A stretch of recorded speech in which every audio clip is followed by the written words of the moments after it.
मोहिनी रहने वाली दिल्ली की थी और कुछ दिन के जो बीता तो वो अपने दूसरे शहर में जाके शिफ्ट हो जाती है। शिफ्ट जहाँ होती है वहाँ कुछ और रहते हैं लोग अच्छे सोसाइटी माहौल के, और वो भी बहुत पैसे वाली भी थी और सुंदर थी, स्मार्ट थी, बच्चे थे और नौकर भी थे, पैसों की कमी नहीं थी, ऐशो आराम की ज़िंदगी जीती थी अपना। कुछ दिन के बाद उसके घर 3 लोग आते थे शाम को अक्सर, और जब तीनों आते थे जेंट्स तो उसके दोनों बच्चे नौकर के साथ भेज देती थी, बाहर चले जाते थे। और तीनों आदमी के आने के बाद वो बहुत तेज़ तेज़ गाना भी लगा देती थी कि अंदर की आवाज़ बाहर ना जाए या बाहर की जैसे आवाज़ अंदर ना आए। ऐसे कुछ दिन, 1 दिन 2 दिन बीतते बीतते पड़ोसियों में अपना मुहाफुसी होने लगा कि इसके घर जब 3 आदमी आते हैं तो अपने बच्चों को और नौकर को बाहर भेज देती है, जब तीनों चले जाते हैं तो फिर बच्चे आते हैं।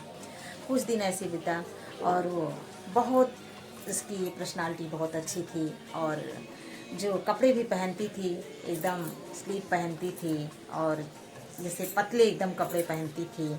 लोग कहें कि इतनी पैसे वाली है और ऐसी भी रहती है। तो एक दिन, कुछ दिन बाद ऐसे बीता गया, एक दिन उसकी मृत्यु हो गई अचानक। लोग सोचें चलो वो भी तो इंसान थी, कम से कम जनाजे में तो साथ दे दिया जाए, चाहे जैसी भी थी। तो वहाँ जब गई तो फिर देखी वहीं तीनों आदमी आए थे। तो उसमें से एक का हिम्मत जुटाकर और एक आदमी के पास गया, बोला कि आप तीनों तो पर डे आते थे, आप कौन हैं, ये कौन?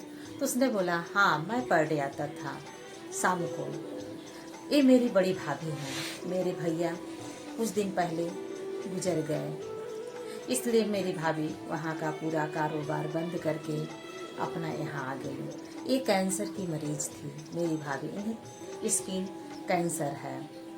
और कहें कि जब आप लोग आते थे तो बच्चे बाहर गए क्या? हाँ, बच्चे इसलिए बाहर, मेरी भाभी स्किन कैंसर था इसलिए वो बहुत पतले कपड़े पहनती थी क्योंकि उनको बर्दाश्त नहीं होता था। और बच्चों को इसलिए नौकर के बाहर भेज देती थी कि मेरी चीख बच्चे ना सुन पाए, मेरे बच्चों को बहुत कष्ट होगा, मेरे से ज़्यादा मेरे बच्चों को तकलीफ़ होगा, मैं ये तकलीफ़ अपने बच्चों को नहीं दिखाना चाहती हूँ। और एक जो है ये वकील साहब हैं, ये पूरे वसीयत करने के लिए बच्चों के नाम से आते थे, और कुछ कंपनियां जो कि मेरे नाम पे कि मैं चलाऊं, इस कंपनी को आगे बढ़ाऊं, बच्चों को देख रेख करूं। और एक जो है ये डॉक्टर साहब हैं जो कि पर डे इनकी स्किन की चेकअप के लिए आते थे साथ में मेरे। तब तो लोग सुने और अचानक भक्की रह गए कि हम लोग की सोच। इसीलिए कहा गया है कभी आंखों देखी हुई बात, कानों सुनी हुई बात गलत हो जाती है। इसीलिए इस कहानी से ये सीख मिलती है कि बिना सुने बिना देखे किसी पर उंगली नहीं उठाना चाहिए दोस्तों।